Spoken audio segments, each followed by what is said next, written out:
What's going on, guys? And in today's video, I'm going to show you why you may be practicing and not getting any better. And I'm going to give you 3 ways to make your practice more purposeful. So have you ever gone through a practice and beat yourself up? Have you ever gone through a practice and just mindlessly gone through the motions? Have you ever gone through a practice and worried about teammates, coaches, something that distracted you from that practice? The key to making your practices more successful, more effective, more useful for your competitions is to have a purposeful practice.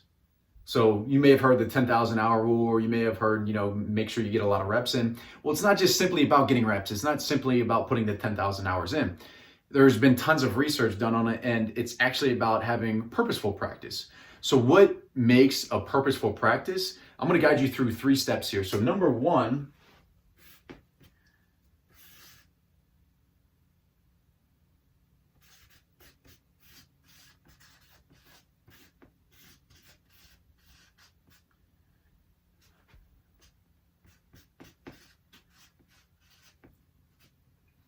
you gotta have an outcome. You gotta have some specific goal or something specifically that you're focusing on for that practice. Our brain can only process about 7 to 9 to 5. It's a rule of 7 plus or minus 2 chunks at a time. And all that means is your brain can only process 5 to 9 things at any given time. So it doesn't make sense to go into a practice and say, I'm gonna work on everything.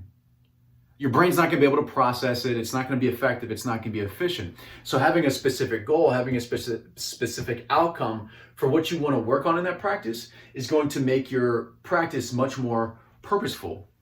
But it's not just about having an outcome. Number 2, you've got to have feedback. And the key to this feedback is having immediate feedback. You want to have feedback where as soon as you try something, as soon as you test something, as soon as you execute something, you want to get feedback and say, so you can feel, so that you can see, so that you can hear, did I do it correctly or did I do it incorrectly? So you got to have immediate feedback. Not like school where you take a test in school and then all of a sudden you get your test back, whatever, a week later, 2 weeks later, and it has red marks all over it and it looks like somebody bled to death on your paper. No, because you don't need feedback 2 weeks later because it's going to be less effective. You need immediate feedback so that your body can feel, your nervous system can actually feel, you can actually see with your eyes, you can actually hear the difference between correct and incorrect because we learn by contrast. But the contrast isn't from today and 2 weeks from now. The contrast is as soon as possible, because if we get immediate feedback, then we can make adjustments quicker and we can process it internally so that we can move towards this goal. We can move towards this outcome much, much, much quicker. But it doesn't end in that.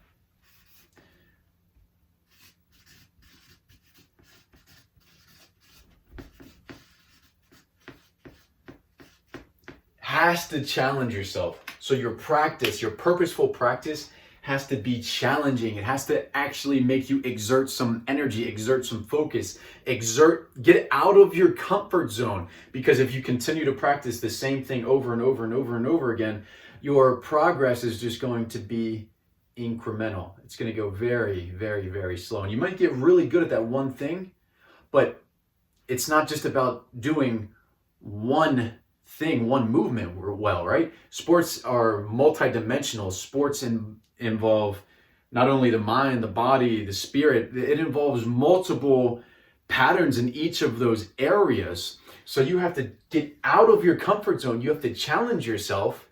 It's okay to be a little bit uncomfortable. And if you've ever heard of the term flow, right? Most athletes watching this video have probably heard of the term flow or in the zone, right? Part of the research behind getting into the zone is that what you're doing is actually challenging yourself. It's not too challenging where you can't obtain it, but it's not too easy where you're just going through the motions.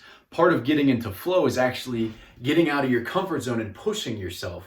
You may have heard, the essence of life is growth. If you're not growing, you're dying. So as an athlete, you have to be continuously challenging yourself, continuously pushing yourself so that you can get to the next level. So here we go. The 3 components of having a purposeful practice so that you're not just going through the motions. Hey, I hope you enjoyed that episode. If you did, please smash that subscribe button down below and leave your questions in the comment section, because that's the inspiration behind these videos to help serve you guys specifically with what you're struggling with. And if you'd like to take things a step further, check the links in the description below. If you're interested in our coaching, if you're interested in checking me out on other platforms and connecting with me there. If you're interested in some of our other free training, definitely check it out in the description below. And I will see you guys on the next video.